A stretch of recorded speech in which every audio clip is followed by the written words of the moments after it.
तो हमने पिछली क्लास में फंडामेंटल राइट्स को पढ़ा था, है ना। उसका बेसिक किया था, इंट्रोडक्शन किया था हमने। 15 को हम दोबारा से रिपीट कर देंगे क्योंकि लिखा हुआ लिखने की कोई जरूरत नहीं है आपको, ठीक है ना। और 16 भी आप देख लेना। तो यहीं से हम स्टार्ट करेंगे। हमने उससे पहले ये पढ़ा, आर्टिकल 12 में क्या है, definition of state. Article number 13 में क्या है, जुडिशियल रिव्यू। आर्टिकल नंबर 14 में क्या है, equality before law and equal protection of law. तो अब जो है वो है आर्टिकल नंबर 15, ठीक है। आर्टिकल नंबर 15 क्लॉज 1 क्या कहता है, no discrimination on the basis of, हमको किसी भी तरीके का भेदभाव नहीं करना है किसी के साथ, उसके रेस देखकर, उसका धर्म जानकर, रिलीजन देखकर, उसकी कास्ट देखकर, उसका जेंडर देखकर, या वो कहाँ पैदा हुआ है वो देखकर हमको किसी भी तरीके से उसके साथ डिस्क्रिमिनेशन नहीं करना है। नोट्स में लिखा था आपने, ठीक है ना, नोट्स भी देखते रहना। आर्टिकल 15 क्लॉज 2 क्या कहता है, no restriction on access to shops, किसी का भी धर्म देखकर, कास्ट देखकर, जेंडर देखकर, प्लेस ऑफ बर्थ देखकर हमको उसको नहीं रोकना है दुकानों में जाने के लिए, एक्सेस टू शॉप्स, ठीक। उसके बाद रेस्टोरेंट्स में जाने से नहीं रोकना, पब्लिक प्लेसेस में जाने से नहीं रोकना, कुओं से पानी भरने के लिए नहीं रोक सकते हम, रोड्स पे चलने के लिए हम उसको नहीं रोक सकते। आर्टिकल 15 क्लॉज 3 क्या कहता है कि special provision for women and children, state चाहे तो वो वुमेन और चिल्ड्रन के लिए स्पेशल प्रोविजन बना सकती है और उसको डिस्क्रिमिनेशन नहीं माना जाएगा। आर्टिकल 15 क्लॉज 4 क्या कहता है, ये रिजर्वेशन की बात करता है, किसके लिए, एससी एसटी और बैकवर्ड क्लासेस के लिए। और इसको हमने कब ऐड किया था, फर्स्ट कॉन्स्टिट्यूशनल अमेंडमेंट एक्ट 1951 में। उसके बाद आर्टिकल 15 क्लॉज 5 क्या कहता है कि हमको हायर एजुकेशनल इंस्टीट्यूशंस में भी क्या देना है, रिजर्वेशन देनी है। और ये कौन सा एक्ट है, 93rd कॉन्स्टिट्यूशनल अमेंडमेंट एक्ट 2005। और आर्टिकल 15 क्लॉज 6 क्या कहता है, ईडब्ल्यूएस के बारे में, ये हमने पढ़ा था, ठीक है। उसके बाद आपके पास है आर्टिकल 16। आर्टिकल 16 क्या कहता है, इक्वालिटी इन पब्लिक एम्प्लॉयमेंट, आपको सबको बराबर के क्या देने हैं, अवसर देने हैं, सरकारी नौकरियों में सबको बराबर के क्या अपॉर्चुनिटीज मिलनी चाहिए, किसी भी तरीके का भेदभाव नहीं।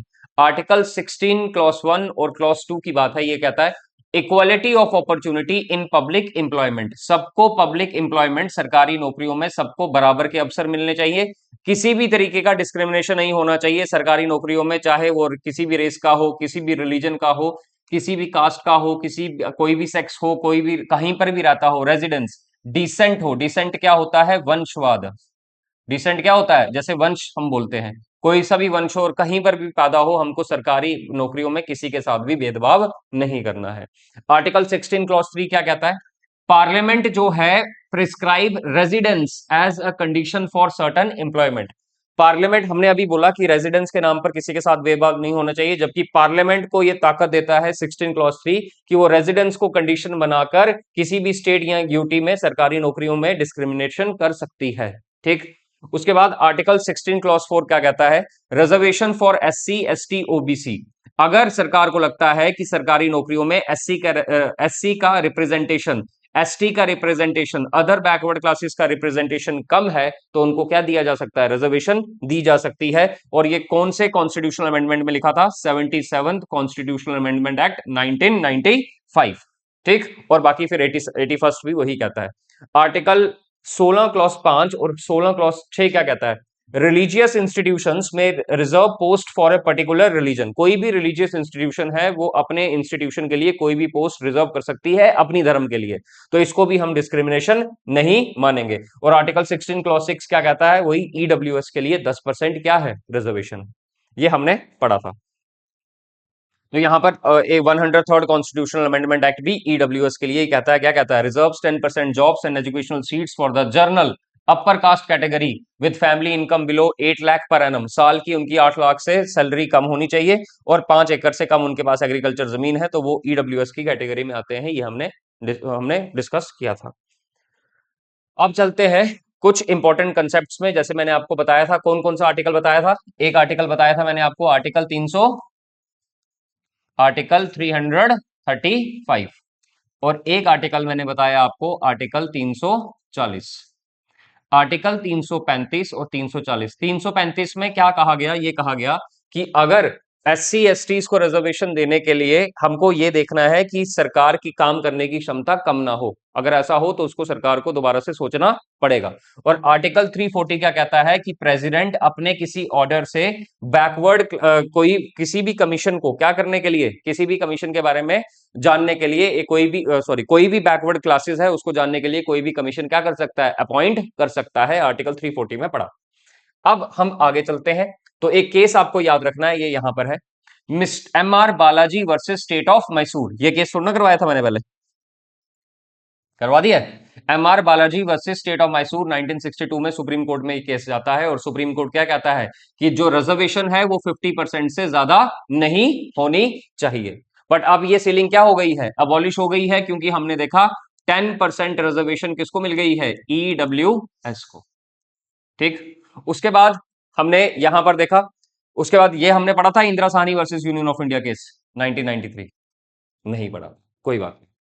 अब हमने पहला फर्स्ट बैकवर्ड क्लासेस कमीशन, ये थोड़ा ना लिखवाया मैंने आपको, तो लिखो फर्स्ट बैकवर्ड क्लासेस कमीशन, पहला backward class commission, first backward, लिख लेना, फर्स्ट बैकवर्ड क्लासेस कमीशन, क्या नाम है उसका, काका कालेकर, काका कालेकर, पहला बैकवर्ड क्लास कमीशन है काका कालेकर। और सेकंड बैकवर्ड, ये कब आया था काका कालेकर कमीशन, 19 1955 में आया। उसके बाद सेकंड बैकवर्ड क्लासेस कमीशन है ये वाला, लिखो सेकंड, ये भी लिख लिया था, second backward classes commission, second backward classes commission. दूसरा सेकंड बैकवर्ड क्लासेस कमीशन कब आया हमारा, 1978 में। ठीक, जिसका नाम क्या था, मंडल कमीशन, ये याद रखना है। सेकंड बैकवर्ड क्लास कमीशन आता, कमीशन बना जिसका नाम क्या है, मंडल कमीशन, और इसके जो हेड हैं उनका नाम क्या है, वीपी मंडल। तो लिखो सेकंड बैकवर्ड क्लासेस कमीशन कब आया, 1978 में। Second backward classes commission bracket में लिखो 1978, ठीक है, 1978। और इस कमीशन लिखो, this commission is headed by V P Mandal. ये कमीशन कौन लीड कर रहा था, वीपी मंडल।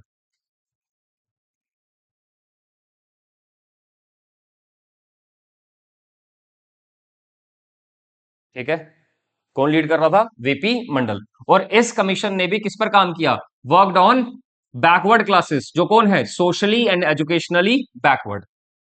ठीक है, इस कमीशन ने भी किस पर काम किया, socially and educationally backward classes पर, जो एससी और एसटी नहीं है। आई बात समझ में, लिखा हुआ है पहले, ये बड़ी कंफ्यूज हो रही है, क्या हुआ, बोल रही है लिखा हुआ है, लिखा तो पहले लिख दिया था क्या, अच्छा। तो सेकंड बैकवर्ड क्लासेस का नाम क्या है, मंडल कमीशन, बात समझ में आ गई। और कब बना ये, 1978 में। हेड कौन है इसके, वीपी मंडल। इसने भी क्या किया, सोशली और एजुकेशनली बैकवर्ड क्लासेस के लिए क्या किया, काम किया। और ये सोशली और एजुकेशनल बैकवर्ड क्लासेस एससी और एसटी में नहीं आती, ये अलग से आती हैं, ये इसने कहा। ठीक है, बात समझ में आ गई। और इसने अपनी रिपोर्ट कब सबमिट की, मंडल कमीशन ने 1980 में। This commission submitted its report इन 1980, लिखते चलो, this commission submitted its report इन 1980। इस कमीशन ने अपनी रिपोर्ट 1980 में सबमिट की। आया कब था ये, 1978 में। This commission submitted its report इन 1980।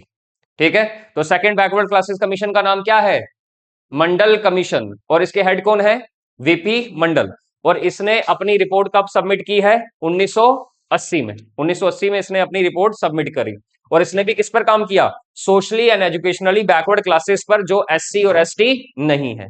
बात समझ में आ गई इतनी। नेक्स्ट, नेक्स्ट पॉइंट लिखो, दिस रिपोर्ट इंप्लीमेंटेड इन 1990। इस रिपोर्ट को इंप्लीमेंट किया गया 1990 में। This report implemented in 1990। इस रिपोर्ट को इंप्लीमेंट किया गया 1990 में बाई वीपी सिंह गवर्नमेंट। यहां लिखा है बाई वीपी सिंह गवर्नमेंट। किसकी सरकार थी, वीपी सिंह की गवर्नमेंट थी। बात समझ में आ गई इतनी। नेक्स्ट, नेक्स्ट पॉइंट लिखो, this committee suggested, this committee suggested 27% reservation this committee suggested 27% reservation for 52% OBC population. This committee suggested 27% reservation for 52% OBC population. Other backward classes जो SC ST नहीं है उनकी तादाद हमारे देश में कितने परसेंट थी? इसने कहा 52%। और इसने बोला कि 52% जो ओबीसी हैं उनको कितना परसेंट रिजर्वेशन मिलना चाहिए? 27% रिजर्वेशन मिलना चाहिए। तो एक बार फिर से रिवाइज करते हैं। फर्स्ट बैकवर्ड क्लासेस कमीशन कब आया था? 1955 में। उसका नाम क्या था? काका कालेकर कमीशन। और इसने कास्ट बेस्ड क्लासिफिकेशन की बात करी थी। उसके बाद सेकंड बैकवर्ड क्लासेस कमीशन 1978 में आया, जिसका नाम क्या है? मंडल कमीशन। इसको कौन लीड कर रहे थे? वीपी मंडल। इस कमिटी ने भी किस पर काम किया? सोशली और एजुकेशनली बैकवर्ड क्लासेस के ऊपर, जो SC ST नहीं है, मतलब ओबीसी अलग है, SC ST अलग है। इन्होंने ओबीसी को अलग कर दिया और SC ST को अलग कर दिया। इन्होंने बोला कि इसकी जो रिपोर्ट है मंडल कमीशन की, ये कब आई? 1980 में। और इंप्लीमेंट कब की गई? 1990 में। किसकी गवर्नमेंट में की गई? वीपी सिंह की गवर्नमेंट की। और इस कमीशन ने क्या बताया? जो हमारे देश में जो ओबीसी पॉपुलेशन है अदर देन SC ST, वो कितनी है? 52%। और इसी 52% को कितने परसेंट रिजर्वेशन देने की बात करी इन्होंने? 27%। ठीक है। अब इन्होंने बोला, अब देखो SC ST को पहले से रिजर्वेशन मिल रहा था, इस कमेटी के आने की वजह से ओबीसी को भी कितना हो गया? 27% रिजर्वेशन मिल गया, मतलब रिजर्वेशन ज्यादा मिलना शुरू हो गई। उसके बाद इसी केस को चैलेंज किया गया सुप्रीम कोर्ट में। इसी केस को क्या किया गया? चैलेंज किया गया सुप्रीम कोर्ट में। और उस केस का नाम है, लिखो नेक्स्ट पॉइंट में, Indira Sawhney versus Union of India. तो ये जो 27% रिजर्वेशन देने की बात करी, किसको? ओबीसी को। तो इसी केस को चैलेंज कर दिया गया सुप्रीम कोर्ट में, जिस केस का नाम है Indira Sawhney versus Union of India 1993। तो आपको केस याद रखना है, Indira Sawhney versus Union of India 1993 में। इस केस को चैलेंज किया जाता है सुप्रीम कोर्ट में। अब सुप्रीम कोर्ट में जब यह बोला जाता है कि 27% रिजर्वेशन ओबीसी को दे दी है, तो सुप्रीम कोर्ट कहता है कि हम जो है ओबीसी को रिजर्वेशन तो दे रहे हैं, बट ओबीसी में आने वाले क्रीमी लेयर्स को हम क्या कर देंगे? बाहर कर देंगे। ओबीसी में आने वाले किसको? Creamy layer. क्रीमी लेयर कौन है? जो वेल टू डू फैमिलीज हैं, जिन जो अच्छी पोस्टों पर हैं। ठीक है, जैसे यूपीएससी में किसी की पोस्ट है, कोई जज है, कोई कुछ है, तो जिनकी अच्छी खासी नौकरियां हैं, उनको हम रिजर्वेशन का फायदा नहीं देंगे। किसमें? ओबीसी में। तो बंडल कमीशन ने क्या बोला था? जितने भी ओबीसी हैं उनको कितना परसेंट रिजर्वेशन देना चाहिए? 27%। और कितने ओबीसी पॉपुलेशन थी उस समय? 52%। देश की पूरी संख्या का 100 में से 52% कौन थे? ओबीसी। SC ST नहीं, SC ST तो थे ही, ओबीसी को भी अलग से रिजर्वेशन। फिर इस केस को चैलेंज किया गया, और कौन सा case? Indira Sawhney versus Union of India 1993 में। इसमें सुप्रीम कोर्ट कहता है, Supreme Court added creamy layer concept for OBC. Supreme Court ने क्या बोला कि जितने भी क्रीमी लेयर्स हैं ओबीसी में, जो वेल टू डू फैमिलीज हैं, उनको हम रिजर्वेशन नहीं देंगे। और ओबीसी को डिफाइन किसने किया? ओबीसी कौन होगा? OBC defined by, OBC defined by, committee का नाम याद रखना, इधर लिखा हुआ है, रामनंदन कमेटी। राम नंदन कमेटी, रामनंदन कमेटी। और ये कब बनी थी? 1993 में।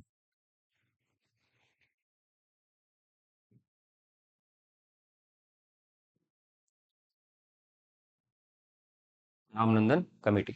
बात समझ में आ गई कि नहीं? पता लग गया सुप्रीम कोर्ट ने क्या बोला Indira Sawhney versus Union of India 1993 में, कि ओबीसी को रिजर्वेशन तो दे रहे हैं हम, पर हम क्रीमी लेयर को बाहर निकाल देंगे, उनको रिजर्वेशन हम नहीं देंगे। और फिर सरकार को ये बोला कि आप डिफाइन करो कि क्रीमी लेयर में कौन आएगा। तो सरकार ने कौन सी कमेटी बनाई थी ओबीसी को डिफाइन करने के लिए? रामनंदन कमेटी। कब बनी? 1993 में। बात समझ में आ गई? और साथ में क्या बोला इस केस में सुप्रीम कोर्ट ने? Reservation capped at 50% only. उन्होंने बोला सुप्रीम कोर्ट ने कि रिजर्वेशन 50% ही रहेगा, उससे ज्यादा नहीं बढ़ेगा। 100 में से 50% ही रिजर्व होगा। Only for initial appointment, not for promotion. सिर्फ इनिशियल अपॉइंटमेंट में रिजर्वेशन मिलेगा, प्रमोशन में रिजर्वेशन नहीं मिलेगा। ये सुप्रीम कोर्ट का कहना था। कौन से केस में? Indira Sawhney versus Union of India में। बात समझ में आ गई इतनी? काका कालेकर कमीशन भी बैकवर्ड क्लासेस कमीशन था, और मंडल कमीशन भी क्या था? Backward classes commission. नेक्स्ट आगे बढ़ते हैं। आर्टिकल नंबर 17 लिखो। आर्टिकल नंबर 17, आर्टिकल नंबर 17 ये रहा आपके सामने लिखा है। आर्टिकल नंबर 17 क्या कहता है? अबॉलिशन ऑफ अनटचेबिलिटी, कि किसी भी प्रकार का हमको अनटचेबिलिटी को परफॉर्म नहीं करना है, उसकी प्रैक्टिस नहीं करनी है, किसी के साथ भी हमने छुआछात नहीं करना है। अनटचेबिलिटी हमको क्या है, पूरी तरीके से वर्जित है। क्या किया गया आर्टिकल 17 में, उसको खत्म करने की बात की गई है, अबॉलिशन ऑफ अनटचेबिलिटी। ठीक, ये क्या कहता है article 17? Article 17 अबॉलिशेस untouchability in any form, किसी भी तरीके से आपको अनटचेबिलिटी नहीं करनी है, किसी भी तरीके से। ठीक है, बात समझ में आ गई? किसी भी तरीके से, ना बोलकर ना एक्शन से, किसी भी तरीके से हमको अनटचेबिलिटी नहीं करनी है, और इसमें कोई भी एक्सेप्शंस, इस आर्टिकल में कोई भी एक्सेप्शन नहीं है, याद रखना। अबॉलिशेस अनटचेबिलिटी इन एनी फॉर्म, इसमें कोई भी एक्सेप्शन नहीं है। The term untouchability is not defined in the constitution और एनी एक्ट, ये भी आपको स्टेटमेंट के लिए याद रखना है। अनटचेबिलिटी को हमारे कॉन्स्टिट्यूशन ने डिफाइन नहीं किया है, फिर भी वो हमें हमारी समझ पर रखा है कि आपको अनटचेबिलिटी किसी भी प्रकार से नहीं करनी है। नेक्स्ट, उसके बाद आपको ये याद रखना है, कानून बना था अनटचेबिलिटी ऑफेंसेस एक्ट 1955। एक कानून था जिसका नाम क्या है, अनटचेबिलिटी ऑफेंसेस एक्ट 1955। इसका नाम चेंज कर अब क्या रख दिया है, protection of civil rights act 1976। ठीक है, यह भी याद रखना है। This act operate against private individuals, ये सरकार भी किसी भी तरीके से अनटचेबिलिटी नहीं कर सकती, और ना ही प्राइवेट इंडिविजुअल किसी तरीके से अनटचेबिलिटी परफॉर्म कर सकता है। ये आर्टिकल 17 कहता है कि किसी भी तरीके से हमको अनटचेबिलिटी प्रैक्टिस नहीं करनी है। और कानून का नाम याद रखना है, एक कानून बना था इसके खिलाफ, अनटचेबिलिटी ऑफेंसेस एक्ट 1955, उसका नाम चेंज करके अब क्या डाल दिया है, protection of civil rights act 1976। उतार लो, साथ साथ में उतार लिया करो।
आगे समझ आ गया, आर्टिकल 17 क्या है, किसी भी तरीके से अनटचेबिलिटी हमको परफॉर्म नहीं करनी है।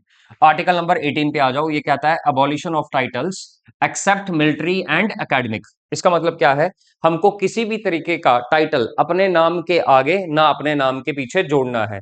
एक्सेप्शन क्या है, कि हम अपने नाम के आगे अगर हमारे पास कोई एकेडमिक क्वालिफिकेशन है तो उसका टाइटल हम जोड़ सकते हैं, जैसे हम डॉक्टर हैं तो डॉक्टर लगा सकते हैं अपने नाम के आगे। ठीक है, हमने पीएचडी की है तो डॉक्टर लगा सकते हैं हम अपने नाम के आगे। कोई भी हमारे पास एकेडमिक क्वालिफिकेशन है उसका टाइटल हम अपने नाम के आगे लगा सकते हैं। या हम मिलिट्री में है, ठीक है ना, कोई कैप्टन है, मेजर है, जनरल है, लेफ्टिनेंट है, तो हम वो टाइटल अपने नाम के आगे लगा सकते हैं। उसके सिवाय हमको कोई भी टाइटल अपने नाम के आगे ना अपने नाम के पीछे लगाना है। ना कोई प्रीफिक्स होगा हमारे नाम के आगे, ना कोई सुफिक्स नाम के पीछे। तो ये कहता है state shall not confer any title, सरकार को ये मनाही है, सरकार किसी को भी टाइटल नहीं देगी सिवाय मिलिट्री के या एकेडमिक के। बात समझ में आ गई, सरकार किसी को भी, state shall not confer any title, state को मनाही है, वो किसी भी तरीके का टाइटल किसी को नहीं देगी सिवाय मिलिट्री के और एकेडमिक टाइटल्स के। बात समझ में आ गई, आर्टिकल 18।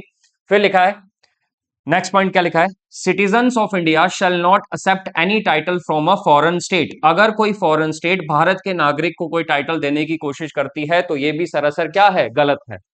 पता लगा कि नहीं, या सिर्फ उतार रहे हो, पता लगा? ठीक है, यहां पर पहला क्या था, आर्टिकल 18 क्या कहता है, सरकार को किसी भी तरीके का टाइटल नहीं देना है सिवाय मिलिट्री या एकेडमिक के। दूसरा, कोई भी भारत का नागरिक है उसको फॉरेन स्टेट से किसी भी तरीके का टाइटल नहीं लेना है। नेक्स्ट, फॉरेन नेशनल, कोई भी बाहर का बंदा, विदेशी बंदा, foreign national holding office of profit, कोई भी भारत सरकार के अंडर काम कर रहा है, कोई विदेशी बंदा भारत सरकार के लिए क्या कर रहा है, काम कर रहा है, foreign nationals holding office of profit, office of profit मतलब काम कर रहा होगा सरकार के under, under Indian government, Indian government के अंदर वो काम कर रहा है, can not accept foreign presents, वो किसी भी तरीके से विदेशों से आए हुआ गिफ्ट नहीं ले सकता, विदेशों से आया हुआ पैसा नहीं ले सकता, विदाउट प्रेसिडेंट्स कंसेंट, उसको उससे पहले किसकी परमिशन लेनी पड़ेगी, प्रेसिडेंट ऑफ इंडिया की।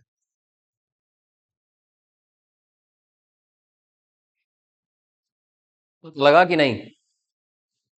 आर्टिकल 17 क्या कहता है, किसी भी तरीके से अनटचेबिलिटी नहीं करनी है। आर्टिकल 18 क्या कहता है, किसी भी तरीके का टाइटल अपने नाम के आगे जोड़ना है ना पीछे जोड़ना है सिवाय मिलिट्री और एकेडमिक के, और स्टेट भी किसी को टाइटल नहीं दे सकती सिवाय मिलिट्री और एकेडमिक टाइटल के, और भारत का नागरिक विदेशों से कोई भी टाइटल एक्सेप्ट नहीं कर सकता, और विदेशी नागरिक जो भारत सरकार के लिए काम कर रहा है वो भी गिफ्ट एक्सेप्ट नहीं करेगा, पैसा एक्सेप्ट नहीं करेगा, उससे पहले उसको किसी परमिशन लेनी पड़ेगी, प्रेसिडेंट ऑफ इंडिया की। अगर कोई विदेशी नागरिक यहां पर काम कर रहा है और उसको विदेश से कोई गिफ्ट आ रहा है, प्रेजेंट आ रहा है, कोई पैसा आ रहा है, कोई तनख्वाह आ रही है, तो सबसे पहले उसको किससे परमिशन लेनी पड़ेगी, प्रेसिडेंट ऑफ इंडिया की। यह है आर्टिकल 18। पता लग गया, उतार लिया। Next, article number 19। Article number 19 क्या कहता है, ये आपको याद रखना है, बहुत इंपॉर्टेंट है। आर्टिकल नंबर 19 हमें 6 फ्रीडम देता है। आर्टिकल 19 क्या कहता है आपके पास, राइट टू फ्रीडम। आर्टिकल 19 से लेकर 22 तक तो राइट टू फ्रीडम है, आजादी है आपको, राइट टू फ्रीडम 19 से लेकर 22 तक, ये फंडामेंटल राइट है, पढ़ा था कि नहीं? आर्टिकल 19 हमें 6 फ्रीडम देता है। Article 19 clause 1 sub clause A, freedom of speech and expression, भाषा एवं अभिव्यक्ति की आजादी, हम फ्री स्पीच की हमको फ्रीडम है, अपने आप को एक्सप्रेस करने की हमको क्या है, फ्रीडम है। ये कौन सा आर्टिकल कहता है, आर्टिकल 19 के अंदर, article 19 clause 1 sub clause A क्या कहता है, freedom of speech and expression. ठीक है, बोलने की आजादी, अपने आप को एक्सप्रेस करने की आजादी, बट आपको याद रखना है, but state can impose, state can impose reasonable restrictions, state can impose reasonable restrictions, state इस पर reasonable restrictions लगा सकती है। ठीक है, अब आपके पास बोलने की आजादी है तो आप किसी के धर्म को, किसी के जात को, किसी जेंडर को आप गाली नहीं बक सकते, देश को तोड़ने की बात नहीं कर सकते, और भी ठीक है, देश के यूनिटी, अगर आपके बोलने से खतरा पैदा होता है देश की यूनिटी पर तो आपसे ये राइट ले लिया जाएगा। बात समझ में आ गई? तो आर्टिकल 19 6 फ्रीडम देता है हमको, आर्टिकल 19 6 फ्रीडम देता है। जैसे article 19 clause 1 sub clause A क्या कहता है, freedom of speech and expression, इस तरीके से आपको याद रखना है, freedom of speech and expression.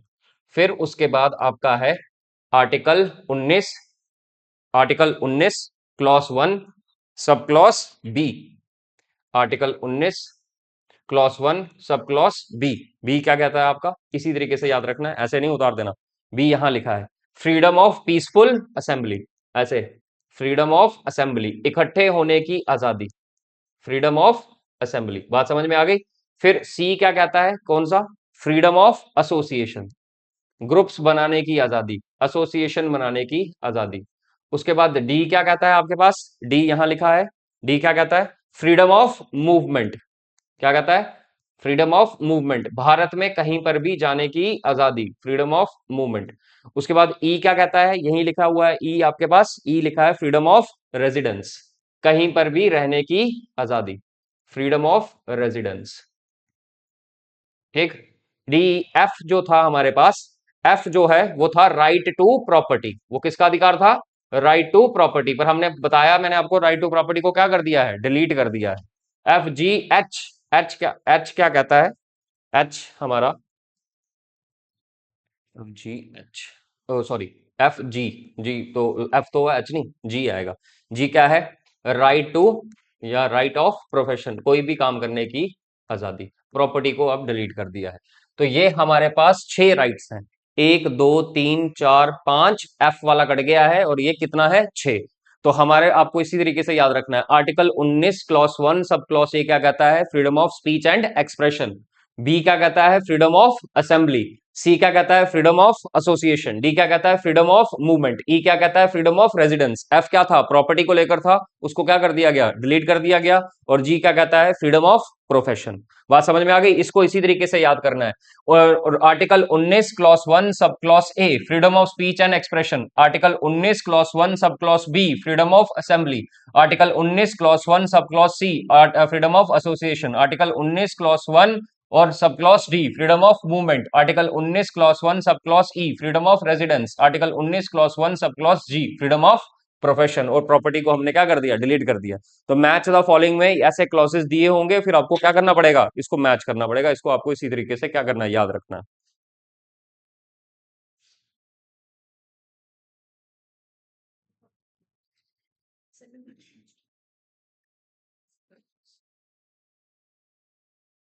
पता लगा? ठीक है, तो 19 क्लॉज 1 सब क्लॉज ए क्या कहता है? Freedom of speech and expression, भाषा एवं अभिव्यक्ति की आजादी। आपके पास फ्री स्पीच का क्या है? राइट है। आप बोल सकते हो, अपने आप को क्या कर सकते हो? एक्सप्रेस कर सकते हो। सरकार को क्रिटिसाइज करते हो, जो भी आपको चीज पसंद नहीं आती आप उसके खिलाफ क्या कर सकते हो? बोल सकते हो। बोल सकते हो कि नहीं? बट यहां पर क्या लिखना है? But state can impose reasonable restrictions. अगर सरकार को लगता है कि आपके बोलने से देश की सोवरेनिटी को, देश की यूनिटी को, देश के इंटीग्रिटी को क्या है? खतरा है, तो आपसे ये राइट क्या कर लिया जाएगा? छीन लिया जाएगा। ठीक है। फिर article 19 clause 1 sub clause B क्या कहता है? Freedom of peaceful assembly. आप कहीं पर भी इकट्ठा हो सकते हो। होते हैं हम इकट्ठे कोई भी फंक्शंस में, शादी है, पर आपकी असेंबली क्या होनी चाहिए? पीसफुल होनी चाहिए।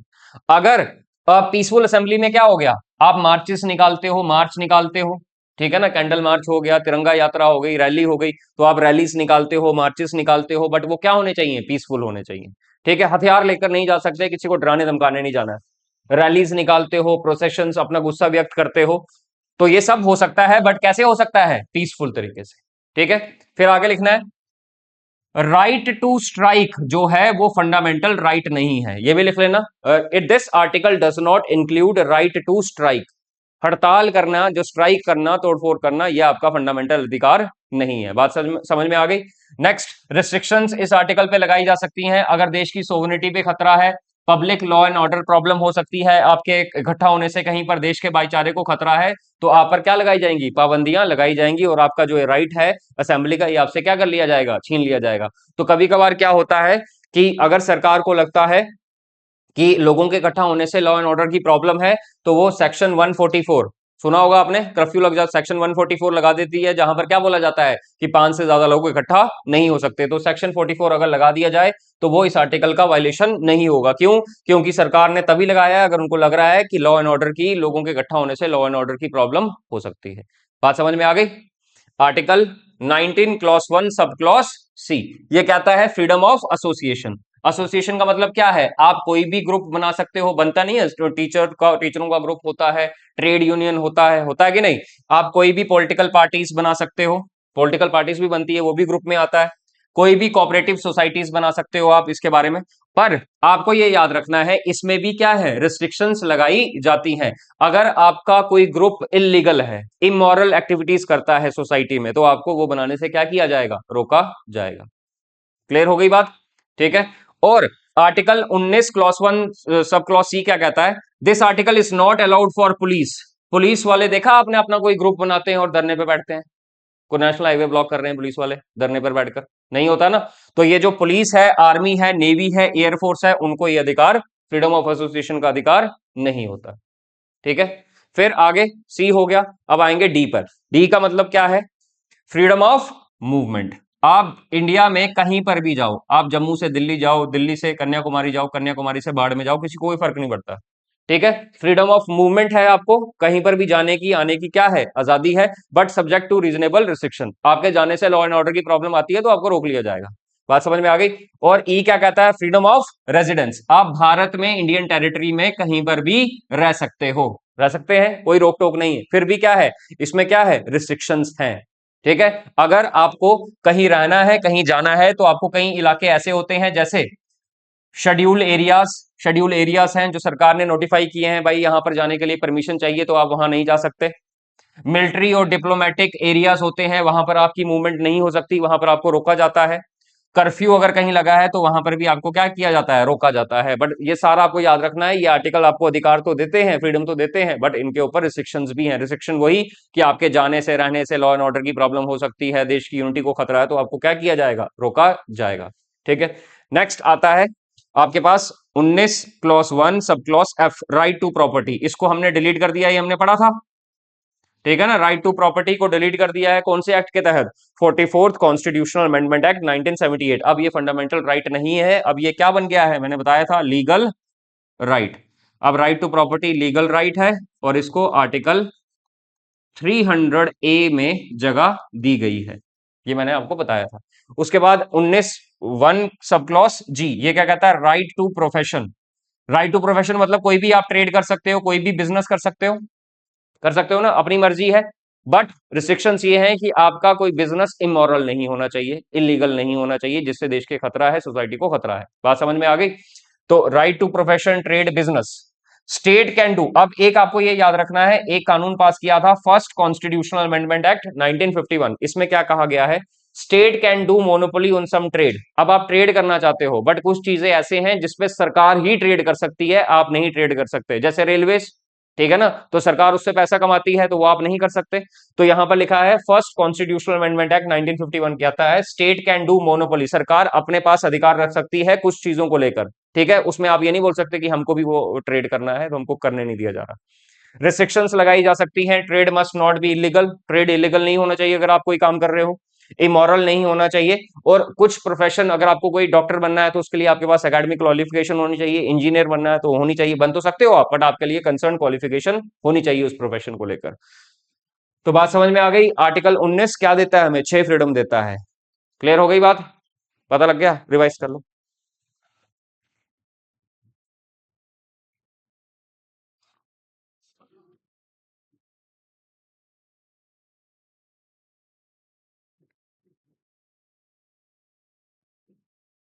आर्टिकल वो राइट टू प्रोफेशन में याद रखना, by first constitutional amendment act 1951 में क्या कहा है, स्टेट अपने पास कुछ ट्रेड के लिए अपने पास अधिकार रख सकती है जिसमें आप ट्रेड नहीं कर सकते, सिर्फ सरकार ही करेगी, ठीक है ना। और सरकार किसमें ट्रेड कर सकती है जिसमें आप नहीं, जैसे रेलवे से हो गया, आपने ये थोड़ा ना देखा कि नहीं हम भी ट्रेन चलाएंगे उसमें से, है कि मोहल्ले वाले अंकल ने ट्रेन डाली है, बस से तो डाली है उन्होंने, ट्रेन थोड़ा डाली है किसी ने, या डाली है उनकी 7 ट्रेनें चलती हैं, उनकी 8 ट्रेनें चलती हैं।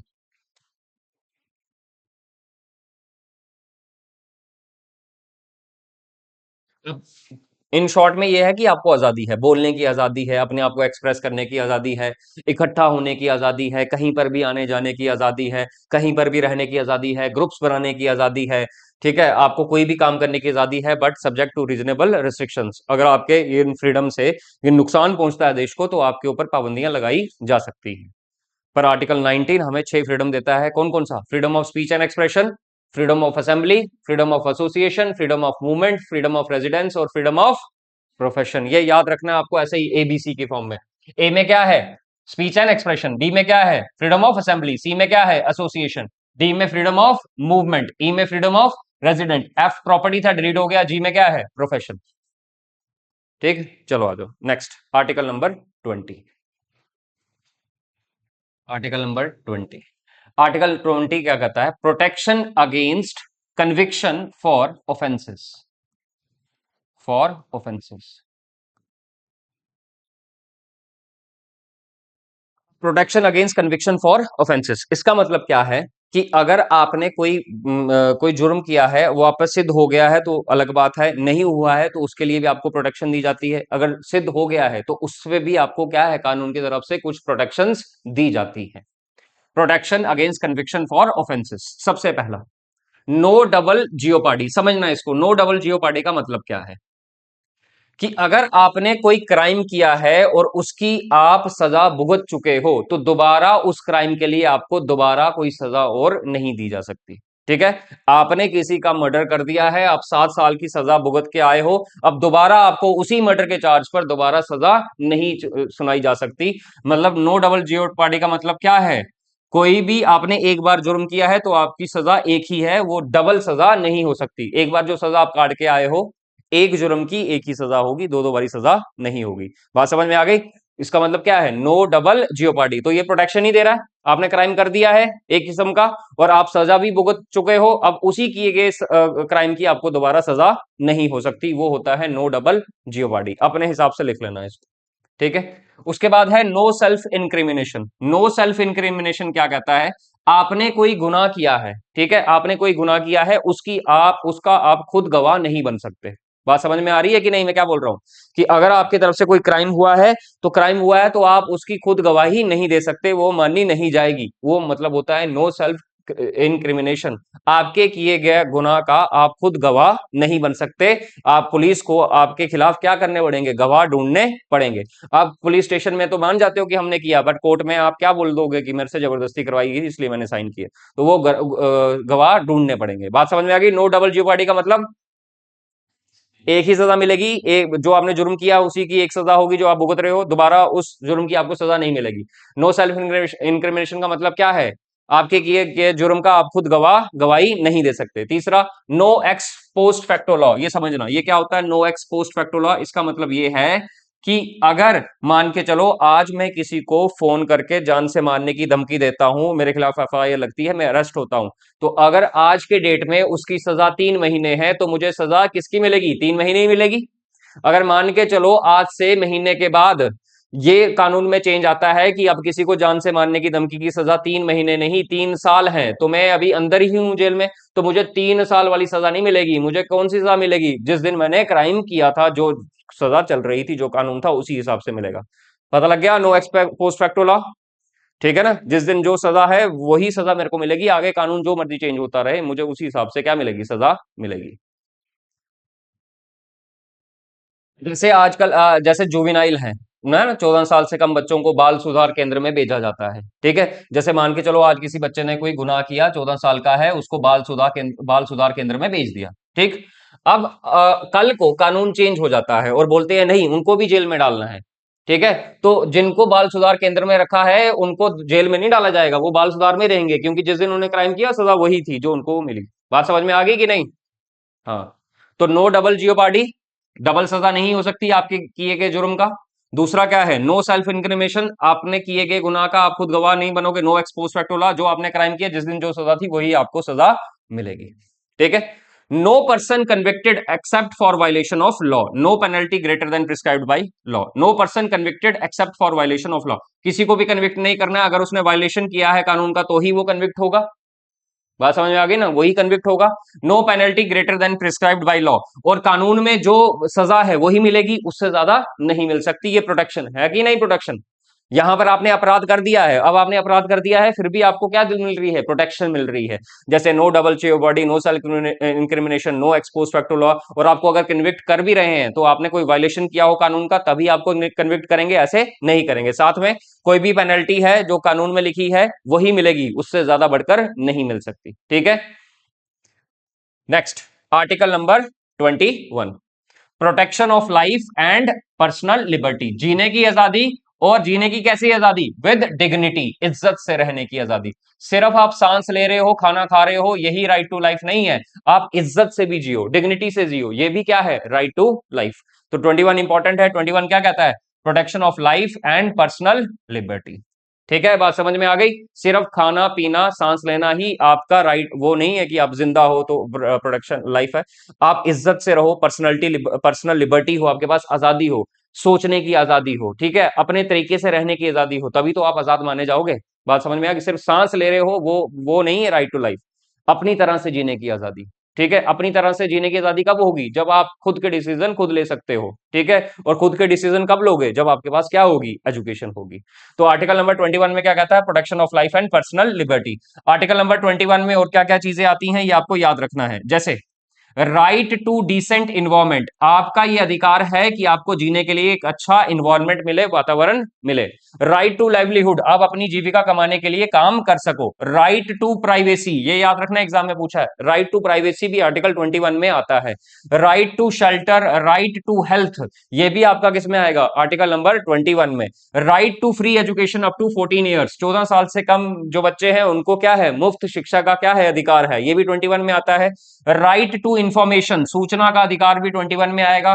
राइट टू स्लीप, सोने की आजादी भी आपके आर्टिकल 21 में आएगी। राइट टू ट्रेवल अब्रॉड, आप विदेश में जाना चाहते हो तो ये भी आपका आर्टिकल नंबर 21 में आएगा।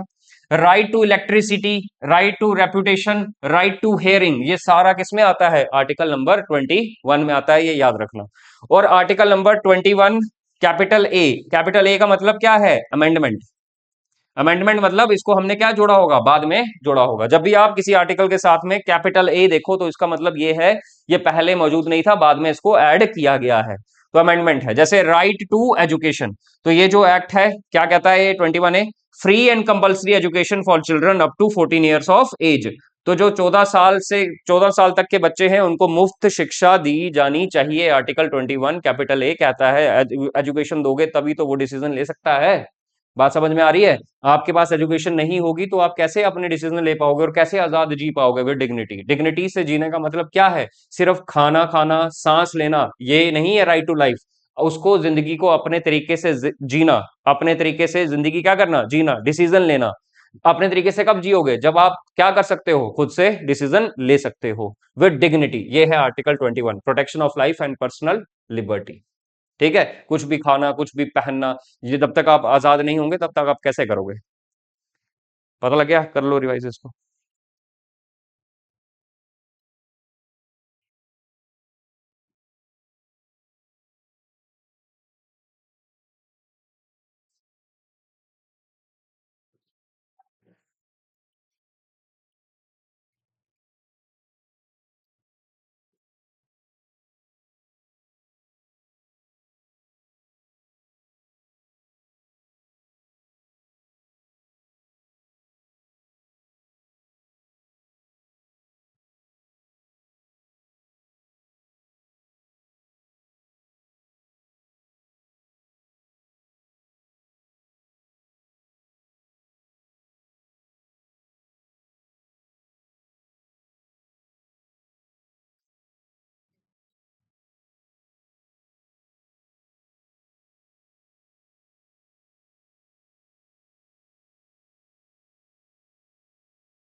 तो हमने 21 तक पढ़ लिए।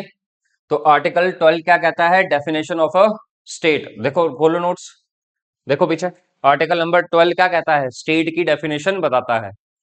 ठीक है, आर्टिकल 12 क्या कहता है, डेफिनेशन ऑफ अ स्टेट। क्या जुडिशरी स्टेट की डेफिनेशन में आती है, नहीं आती, लिखवा देना, जुडिशरी स्टेट की डेफिनेशन में नहीं आती। आर्टिकल नंबर 13 क्या कहता है, बताओ अक्षय कुमार, आर्टिकल नंबर 13 क्या कहता है।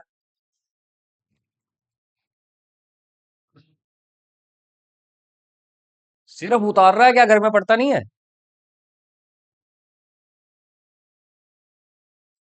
क्या कहता है आर्टिकल नंबर 13,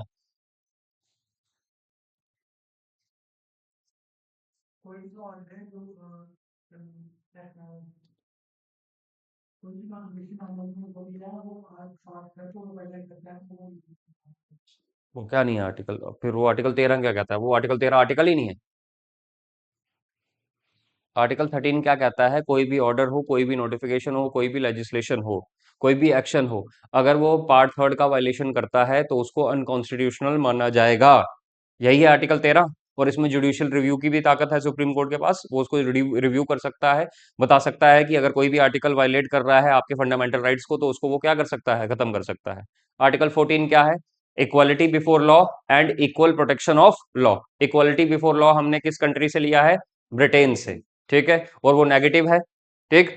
और फिर क्या है? इक्वल प्रोटेक्शन ऑफ लॉ, कानून द्वारा सबको बराबर संरक्षण, वो कहां से लिया है? यूएसए से, और वो पॉजिटिव डिस्क्रिमिनेशन बताता है, ठीक है। ये हो गया आर्टिकल 14। आर्टिकल 15 क्या कहता है? प्रोहिबिशन ऑफ डिस्क्रिमिनेशन, किसी भी तरीके का हमको डिस्क्रिमिनेशन नहीं करना on the grounds of race, religion, caste, place of birth, gender, ये नहीं करना है। प्रोहिबिशन ऑफ क्या है? डिस्क्रिमिनेशन, किसी भी तरीके से भेदभाव हमको नहीं करना है। आर्टिकल नंबर 16 क्या कहता है? Equality of opportunity in case of public employment, सरकारी नौकरियों में सबको बराबर के अवसर देने हैं। और वो क्या क्या है? हमने पॉइंट्स लिखे। आर्टिकल नंबर 17 क्या कहता है? अबॉलिशन ऑफ अनटचेबिलिटी, किसी भी तरीके से हमको अनटचेबिलिटी प्रैक्टिस नहीं करनी है किसी भी फॉर्म में। आर्टिकल 18 क्या कहता है? अबॉलिशन ऑफ टाइटल, स्टेट किसी को भी टाइटल नहीं देगी एक्सेप्ट मिलिट्री और एकेडमिक के सिवाय। आर्टिकल 19 क्या कहता है? आर्टिकल 19 क्लॉज 1 क्या कहता है? हमें 6 फ्रीडम्स देता है। कौन कौन सा? पहला क्या है? Freedom of speech and expression, फिर क्या है? फ्रीडम ऑफ असेंबली, फिर क्या है? फ्रीडम ऑफ एसोसिएशन, फिर क्या है? फ्रीडम ऑफ मूवमेंट, फिर है फ्रीडम ऑफ रेजिडेंस। उसके बाद फ्रीडम ऑफ प्रॉपर्टी था, उसको डिलीट कर दिया गया, और लास्ट में क्या है? Freedom of profession. Article number 20 क्या कहता है? Protection against conviction for offences, जैसे कि आपको इसमें क्या है? नो डबल जियोपॉडी, आपने कोई जुर्म किया है, उस जुर्म की 2 सजा आपको नहीं मिल सकती। नो सेल्फ इंक्रिमिनेशन का मतलब क्या है? आपके किए गए जुर्म का आप खुद गवाह नहीं बन सकते। नो एक्सपोज फैक्टो लॉ क्या है? जिस डेट को जो सजा थी वही आपको सजा मिलेगी, और आगे अगर सजा चेंज हो जाती है तो आपने जिस दिन क्राइम किया है वो वही सजा आपको मिलेगी, ठीक है, आगे नहीं मिल सकती। उसके बाद ये क्या कहता है कि किसी भी पर्सन को हमको कन्विक्ट नहीं करना है। कन्विक्ट तभी होगा जब उसने कानून का क्या किया गया होगा? उल्लंघन किया होगा। और साथ में क्या कहता है? कानून में जितनी भी सजा दी है उससे बढ़कर कोई भी सजा नहीं दी जा सकती, जितनी कानून में मेंशन है उतनी ही मिलेगी। आर्टिकल नंबर 21 क्या कहता है? प्रोटेक्शन ऑफ लाइफ, मतलब राइट टू लाइफ, ठीक है, जीने का अधिकार, प्रोटेक्शन ऑफ लाइफ। और जीने का अधिकार भी कैसा? विद पर्सनल लिबर्टी, डिग्निटी से, आजादी से, ठीक है, जीने का अधिकार है। कैसे? इज्जत से जीने का अधिकार है। और 21 में क्या होता है? Right to decent environment, right to livelihood, right to privacy, right to shelter, health, right to free education up to 14 years, right to information, right to sleep, right to travel abroad, right to electricity, right to reputation, right to hearing. और article number 21 clause A क्या कहता है? Right to education. तो आपको ये याद रखना है, आर्टिकल नंबर 21 ए क्या कहता है? Right to education. और आर्टिकल नंबर 21 में अगर आपको पूछें क्या राइट टू प्राइवेसी आता है, तो आता है। तो आपको ये क्या करना है? याद रखना है। नेक्स्ट बढ़ते हैं आर्टिकल नंबर 22 पर। Protection against arrest and detention. Arrest के खिलाफ आपको क्या प्रोटेक्शन है? डिटेंशन के खिलाफ आपको क्या क्या मिली है? प्रोटेक्शन मिली है, ठीक है। ये आर्टिकल नंबर 22 हमें प्रोटेक्शन देता है किसके किसके खिलाफ? अरेस्ट से और डिटेंशन से। देखो, राइट्स ऑन अरेस्ट, अगर आपको अरेस्ट कर लिया जाता है तो आपके पास अब क्या क्या अधिकार हैं, ये आर्टिकल नंबर 22 कहता है, ठीक है। अगर आपको अरेस्ट किया जाता है तो आपके पास क्या क्या अधिकार हैं, देखते रहना बोर्ड की तरफ, क्या क्या अधिकार हैं। और सबसे पहले आपको अरेस्ट किया जाता है तो आपके पास ये अधिकार है कि आप पूछ सकते हो क्या ग्राउंड्स, किस ग्राउंड पर आपको क्या किया गया है? अरेस्ट किया गया है, ठीक है। दूसरा अधिकार आपके पास ये है कि आपके पास ये भी हक है कि आप किसी लीगल प्रैक्टिशनर से सलाह ले सकते हो, वो आपको डिफेंड करने के लिए आ सकता है। ये भी आपके पास क्या है? अधिकार है, आप अरेस्ट हुए। तीसरा राइट आपके पास ये है कि अगर आपको अरेस्ट किया है तो पुलिस को आपको 24 घंटे के अंदर अंदर मैजिस्ट्रेट के सामने क्या करना पड़ेगा? पेश करना पड़ेगा। तो आर्टिकल नंबर 22 में आपको जब आप अरेस्ट होते हो तो उसके बाद क्या अधिकार है वो लिखा है। सबसे पहले right to be informed of grounds of arrest, तो आपके पास अधिकार है ये जानना कि आपको किस ग्राउंड्स पर क्या किया गया है? अरेस्ट किया गया है। दूसरा, right to consult and be defended by a legal practitioner, आपके पास ये अधिकार है कि आप अपने वकील से कंसल्ट कर सकते हो और लीगल प्रोटेक्शनर आपको क्या करेगा? डिफेंड भी करेगा, ये अधिकार है। तीसरा अधिकार क्या है? Right to be produce before a magistrate within 24 hours, ये आपके पास अधिकार है कि आपको अरेस्ट किया है तो पुलिस आपको मैजिस्ट्रेट के सामने, पुलिस को आपको 24 घंटे के अंदर अंदर क्या करना पड़ेगा? पेश करना पड़ेगा। बात समझ में आ गई? फिर क्या है अधिकार आपके पास? Right to be release after 24 hours, ये भी आपके पास हक है कि अधिकार है, राइट है कि 24 घंटे के बाद आपको रिलीज कर दिया जाएगा, अनलेस अगर मैजिस्ट्रेट ने बोला कि डिटेंशन, इसको आगे फर्दर इसको जेल में डालो, तो आपको डाल दिया जाएगा। अगर 24 घंटे के बाद मैजिस्ट्रेट ने बोल दिया कि इसको हमको क्या करना है? छोड़ना है, तो वो बेल भी आपकी हो जाएगी। और अगर वो नहीं चाहता तो आपका डिटेंशन आगे भी बढ़ सकता है। बात समझ में आ गई कि नहीं? तो क्या क्या अधिकार है? पहला कि आपको ग्राउंड्स की जानकारी होनी चाहिए, अरेस्ट क्यों किया। दूसरा, लीगल प्रैक्टिशनर आपको मिलेगा, आप उसको कंसल्ट कर सकते हो। तीसरा, पुलिस आपको क्या करेगी, 24 घंटे के अंदर अंदर मजिस्ट्रेट के सामने पेश करना पड़ेगा। और लास्ट आपका अधिकार क्या है कि आपको 24 घंटे के बाद छोड़ भी दिया जाएगा, बट वो मजिस्ट्रेट के ऊपर क्या करेगा, डिपेंड करेगा पूरे तरीके से। उतार लो। अच्छा ना, ये क्या लिखा है, not applicable to enemy aliens. Aliens यहां पर क्या है, फॉरनर्स। एनिमी एलियंस को यहां पर क्या बोला है, फॉरनर्स। एलियंस मतलब फॉरनर्स, और एनिमी मतलब जैसे दुश्मन देश के लोग जो यहां पकड़े जाते हैं, तो उनके ऊपर ये राइट्स, उनको ये राइट्स नहीं दिए जाते। ठीक है, क्योंकि वो तो एनिमी दुश्मन है, तो उनको तो पकड़कर खूब पिटाई होती है।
अच्छा, अब डिटेंशन।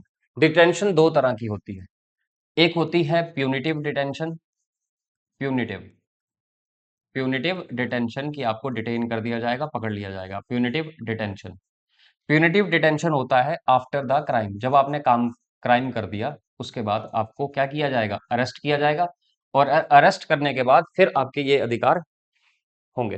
ठीक है। एक होता है, ये है प्यूनिटिव डिटेंशन, PUNITIVI प्यूनिटिव। दूसरा होता है प्रिवेंटिव डिटेंशन, जो यहां लिखा है। दूसरा होता है प्रिवेंटिव डिटेंशन।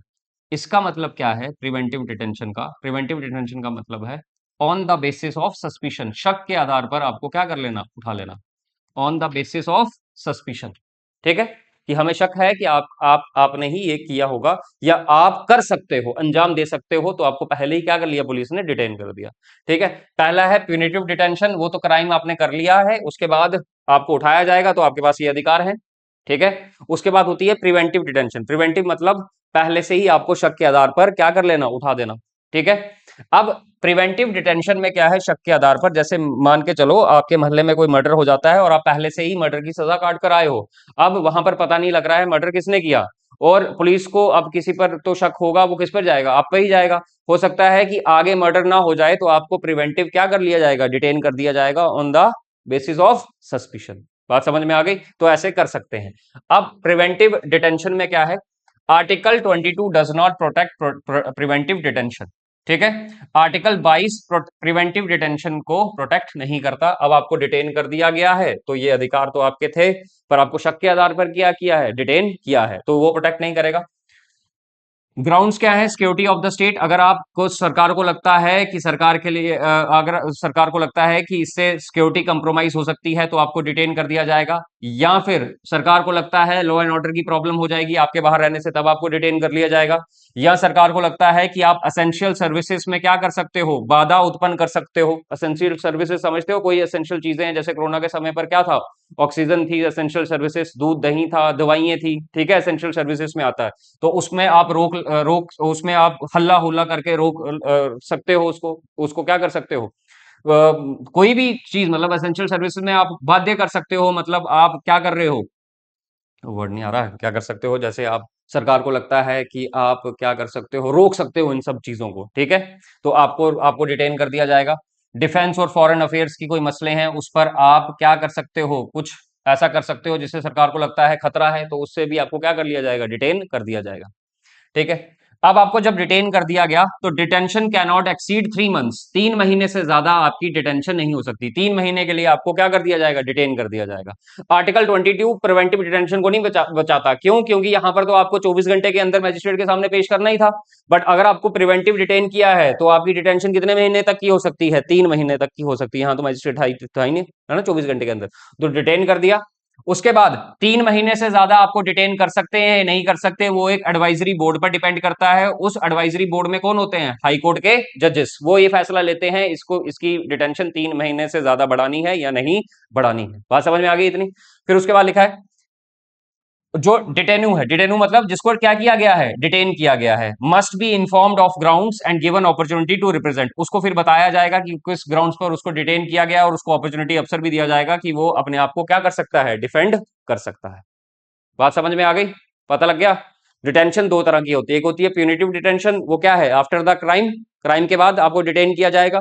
दूसरा है प्रिवेंटिव डिटेंशन, शक के आधार पर आपको उठा लिया जाएगा। अगर आपको प्रिवेंटिव डिटेन किया है तो डिटेंशन कितने महीने तक हो सकती है, 3 महीने तक। और अगर उसको आगे बढ़ाना है तो वो किस पर डिपेंड करता है, एडवाइजरी बोर्ड पर। और एडवाइजरी बोर्ड में कौन होता है, हाई कोर्ट के जजेस होता है।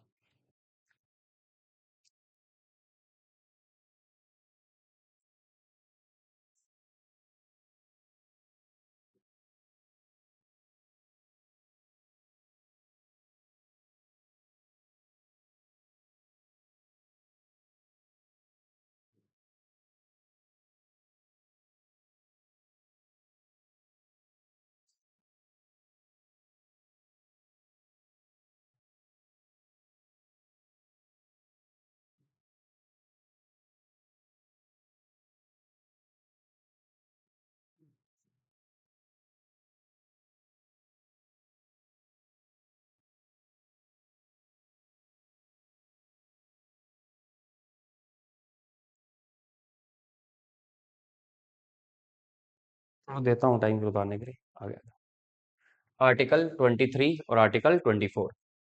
आर्टिकल 23 राइट, आर्टिकल 23 और 24 क्या कहता है, राइट अगेंस्ट एक्सप्लॉइटेशन। ये भी फंडामेंटल राइट है, राइट अगेंस्ट, शोषण के खिलाफ अधिकार दिए हैं, मतलब हमको किसी का भी शोषण नहीं करना है।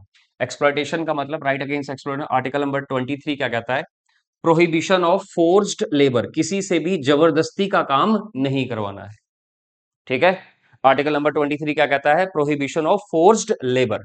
फोर्स्ड लेबर एक होता है traffic in human beings, traffic in human beings, इसका मतलब क्या हो गया, इंसानों की खरीद फरोख्त, मतलब इंसानों की स्मगलिंग, इस पर क्या है, मनाही है। आर्टिकल नंबर 23 कहता है किसी भी तरीके से ह्यूमन स्मगलिंग नहीं हो सकती।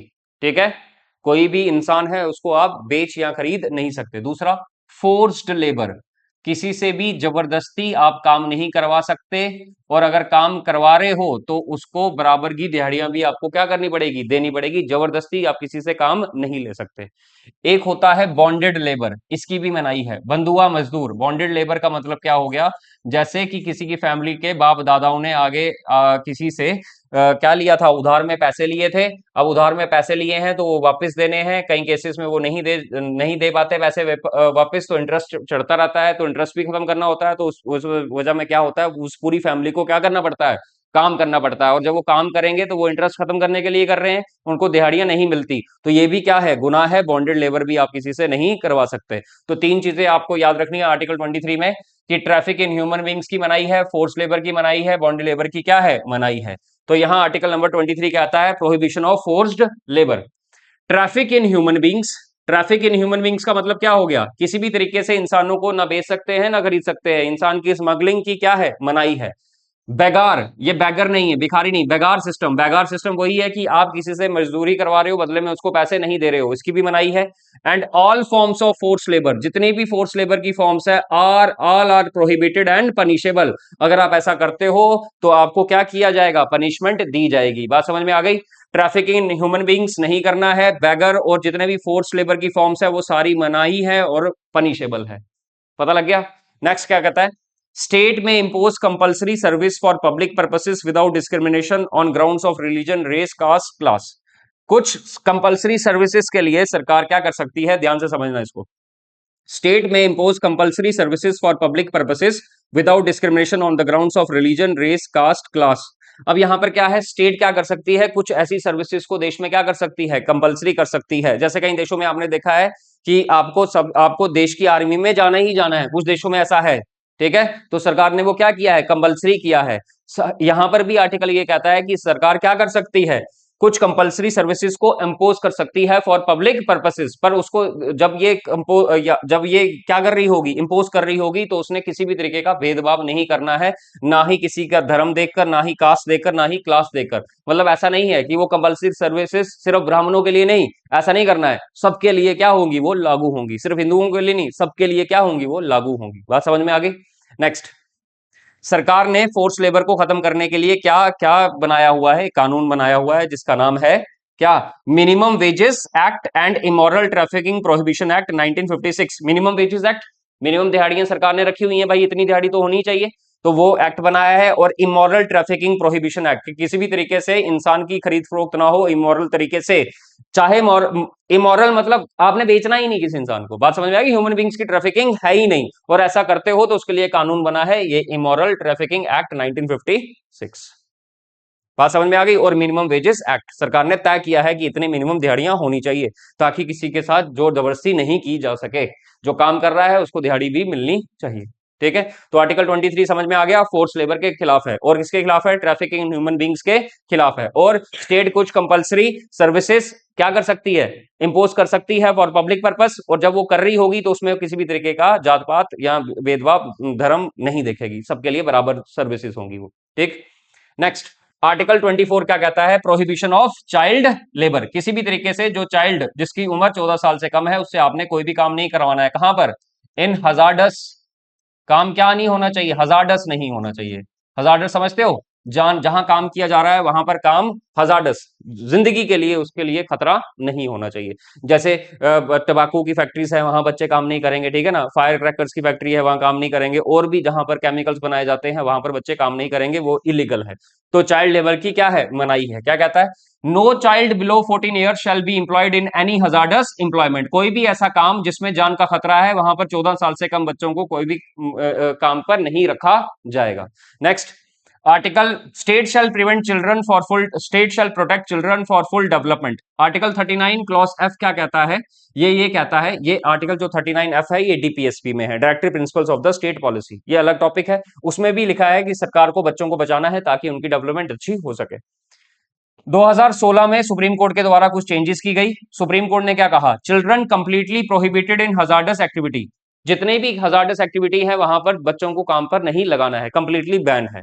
Exceptions for family owned business, supreme Court ने यह भी कहा कि जो फैमिली ओन्ड बिजनेस है, ठीक है, फैमिली ओन्ड बिजनेस, वो भी कैसे, नॉन हजार्डस, ठीक, वहां पर बच्चे काम कर सकते हैं, पर कब, आफ्टर द स्कूल ऑर्स, स्कूल ऑर्स के बाद। समझ में आ गई।